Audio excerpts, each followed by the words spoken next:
সাইয়েদনা আমর ইবনে আল আস রাদিয়াল্লাহু তাআলা আনহুকে পাঠিয়েছেন মিশরে। মিশরে একটা দৌড় প্রতিযোগিতা হতো। ওই দৌড় প্রতিযোগিতায় আমর ইবনে আল আস রাদিয়াল্লাহু তাআলা আনহুর ছেলে অংশগ্রহণ করেছে, কিন্তু এক মিশরি ওই দৌড় প্রতিযোগিতায় চ্যাম্পিয়ন হয়ে গেছে, রানার্স আপ হয়েছে আমর ইবনে আল আসের ছেলে। এবার মিশরি ফার্স্ট আর গভর্নরের ছেলে সেকেন্ড।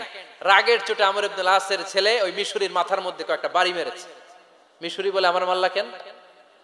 তুমি খেলায় পারো না, আমারে মাল্লা কেন?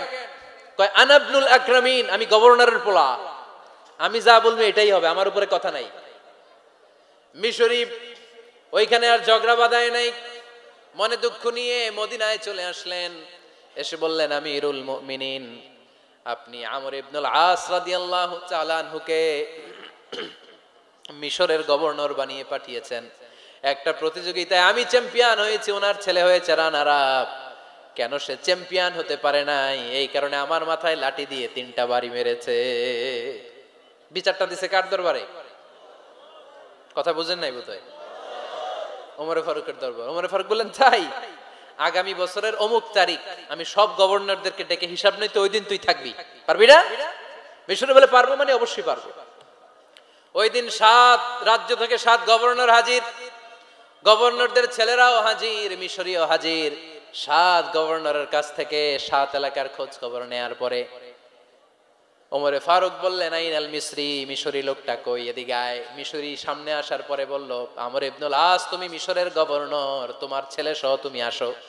আমর ইবনুল আস এসে সামনে বসে রইলেন। এবার বললেন, ও আমর ইবনুল আসের ছেলে, তুমি নাকি ইবনুল আকরামিন গভর্নরের ছেলে, তুমি যা বলবা মিশরে নাকি তাই হবে, তোমার নাকি অনেক দাপট। নিজে একটা লাঠি এনে মিশরীর হাতে দিয়ে বলল, এবার তোর মাথায় যতটা মারছে তুই ততটা গুনে গুনে মার, আমি দেখব।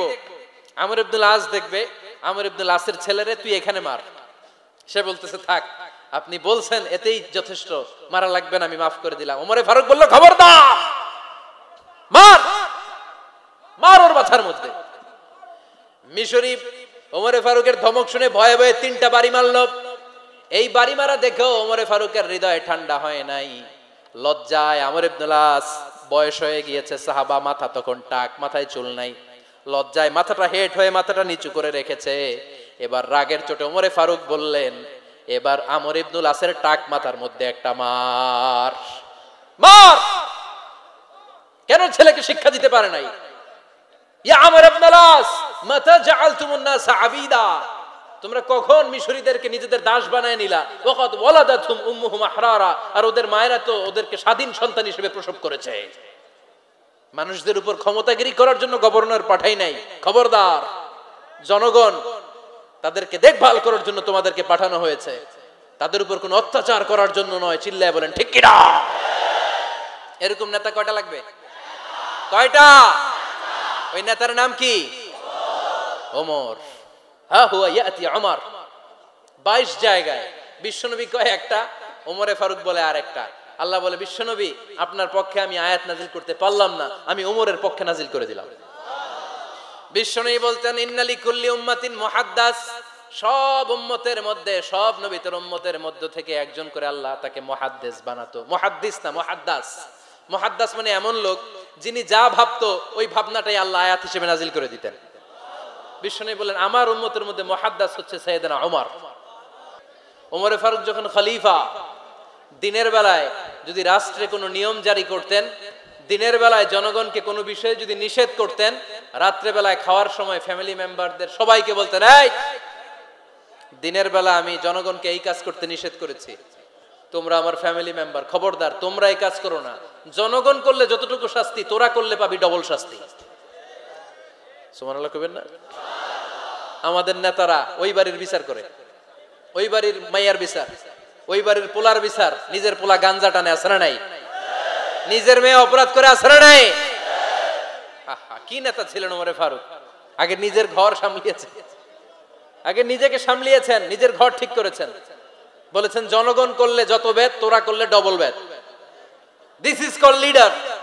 ঠিক কিনা? এক বাবা এসে বললেন, ওমরে ফারুক, আমার ছেলে কথা শোনে না, বেয়াদব। ওমরে ফারুক ছেলেরে ডাকলেন, বাবা, তুমি তোমার আব্বাজানের কথা শোনো না, এটা তো কবিরা গুনাহ। ছেলে বলে ওমরে ফারুক সব দায় দায়িত্ব আল্লাহ ছেলে মেয়েদেরকে দিয়েছে? ওমরে ফারুক বললেন অবশ্যই দায়িত্ব দিয়েছে। তাহলে বলেন আমার বাবার দায়িত্ব কি? উনি বললেন প্রাইমারিলি প্রথমত 3 দায়িত্ব। আইয়ানতাকিয়া উম্মাহ, পৃথিবীর প্রতিটি বাবার উচিত ছেলেদের মেয়েদের জন্য ভালো মায়ের ব্যবস্থা করা। 2 নম্বরে আইয়ুহসিনা ইসমা, সুন্দর তার একটা নাম রেখে দেয়া। 3 নাম্বার ইউআল্লিমাহুল কিতাব, তার আল্লাহর কিতাব শিক্ষা দেওয়া। এবার ছেলেকে আমার আব্বা 3টার একটাও করে নাই। এবার ওমরে ফারুক রেগে গেলেন, বাবার কাঁধে ধরলেন, বললেন তুই ছেলের জন্য বিচার নিয়ে আসলি, তোর 3টা দায়িত্বের একটাও তুই পালন করিস নাই। ছেলে বলে আমিরুল মুমিনিন, আমার মা নর্তকী, আমার মা মাজুসি, আমার মায়ের মধ্যে কোনো আদব কাদব নাই, সুন্দরী দেখে আমার মা রে বাবা বিয়ে করছে, আমার মায়ের কাছ থেকে জীবনে কিছু শিখি নাই। 2 নাম্বার সাম্মানি খানফাসা, আমার বাবা আমার নাম রেখেছে চামচিকা। কি নাম রাখছে? এটা নাম হইলো একটা? এরকম উল্টাপাল্টা নাম আছে না? নাই না, এগুলো রাখবেন না। আব্দুল্লাহ রাখবেন, আব্দুর রহমান রাখবেন, আর একটা কি বলছি আজকে? হুযায়ফা রেখে দিয়েন, পারবেন? ওয়ালাম ইউআল্লিমনি হারফাম মিন কিতাবিল্লাহ আমিরুল মুমিনিন, শুধু তাই না, আল্লাহর কোরআনের একটা অক্ষর আমার বাবা কোনোদিন আমারে শিক্ষা দেয় নাই। ওমর ফারুক রেগে গেলেন, এবার বাপের কান্দে দইরা মারতে শুরু করলেন। তুই পোলার নামে বিচার নিয়ে আইছিস, তোরে মার দিমু আগে। এরকম নেতার দরকার আছে না নাই? মদিনায় এক লোক তার বউরে রাগের চোটে 100 তালাক দিয়ে ফেলছে। কয় তালাক দেয়ার নিয়ম কয়টা? দিছে কয়টা? এবার স্ত্রী কাঁদতে কাঁদতে এসে বলে আমিরুল মুমিনিন দেখেন, আমার স্বামী আমারে রেগে মেগে 100 তালাক দিছে। ওমর ফারুক বললেন দইরা নিয়ে আয়, এটারে নিয়ে আসা হলো। ওমর ফারুক বললেন কয়টা তালাক দিয়েছো? কয় 100টা। কেন দিছো? কয় মাথা গরম আছিল। এরকম আছে না? তালাক দেওয়ার সময় সব তালাক, তুই তালাক, তোর মা তালাক, তোর বোন তালাক, সব তালাক। তালাক দিবে ওয়াইফ রে, দিতেছে সবাই রে।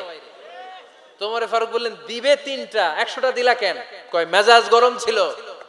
কয় দাঁড়া, আত-তালাকু মিন শাআইরিল্লাহ, তালাক হচ্ছে আল্লাহর দেয়া বিধানের একটা নিদর্শন, এটা নিয়ে তুই খামখেয়ালি করলি। আমার রায় শোন, আমার রায় হচ্ছে 3 তালাকে তোর বউ তালাক, বাকি 97 তালাক তোর পিঠের উপরে পড়বে। এরকম বিচারের দরকার আছে না নাই? এরকম দৃষ্টান্তমূলক বিচার যদি বাংলার জমিনে দেয়া হতো, আর কোন নারী ধর্ষিতা হতো, আর কোন নারীকে অ্যাসিড মারা হতো, আর কোন নারী যৌতুকের জন্য কান্না করত? একটা অমল লাগবে, বেশি না। কয়টা লাগবে? তিনি গভর্নর সিস্টেম চালু করেছিলেন, governor system, Islamic state. Bahrain, Yemen, মিসর, কুফা, বসরা, মক্কা, মদিনা, এই 7 জায়গায় 7 জন গভর্নর পাঠিয়েছেন। তাদের থেকে তথ্য নিতেন। এই গভর্নর সিস্টেম উনি বানিয়েছেন।